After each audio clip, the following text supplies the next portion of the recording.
Former Trump official Alyssa Farah Griffin, in a recent podcast interview for Mediaite, once again told the story, or at least told part of the story, about how Donald Trump, during a meeting one time in the White House where they were talking about a leaker among them, Donald Trump suggested executing this government employee.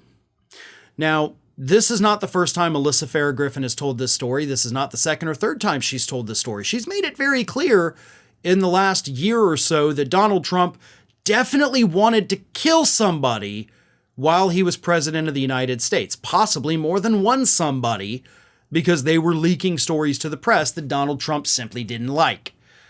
But this time, in telling the story, she wasn't just reminding people that, hey, he kind of wants to kill people.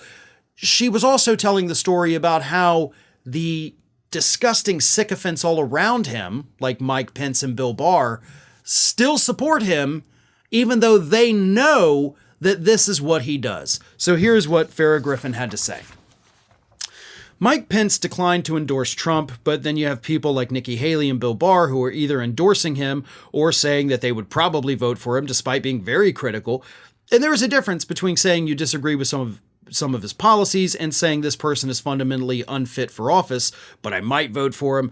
How do you explain that there are people who are very smart, like Nikki Haley and Bill Barr, who watched the first Trump term from the inside and have described it as a very dangerous, but are still saying, well, we might vote for him in 2024? Before I continue and get to the heart of this, let me just say that these people are not saying they might vote for him. Both Nikki Haley and Bill Barr have made it clear they're 100% voting for him. So she's saying they might vote for him, but they have said they are voting for him. So just to kind of fact check her on that, she's a little bit wrong, because those people are not waffling. They're not saying they might. They're saying they are. But let me continue. It's power. I think power is just one of the most enticing things that we have in society. Caitlin Collins, to her credit, interviewed Bill Barr and asked about an anecdote that I had shared about a meeting he and I were both in the Oval Office, where Trump straight up said a staffer who leaked a story should be executed. And Bill Barr kind of danced around it, and I said I don't recall that specific instance, but there were others where we talked about executing people. How do you rationalize that? As a person fit in sound judgment to be president of the United States? They're reading the tea leaves.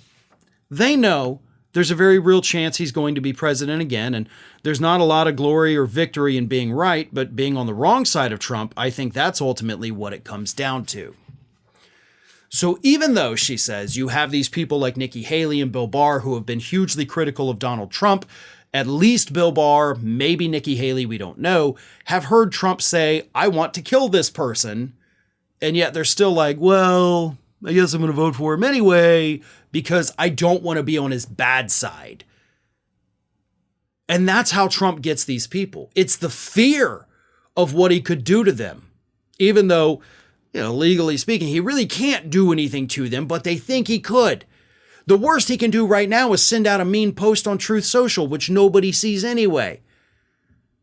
But they're afraid that if he gets back in the White House and they opposed him, that the next meeting he has where he talks about killing somebody, it may be one of them instead of some low-level staffer.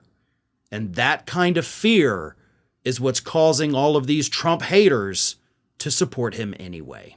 Well, folks, we have crossed that 1 million subscriber milestone, but rest assured, we are just getting started here at Ring of Fire. So if you're not already, please do subscribe to the channel and make sure to like, share, and comment on the videos.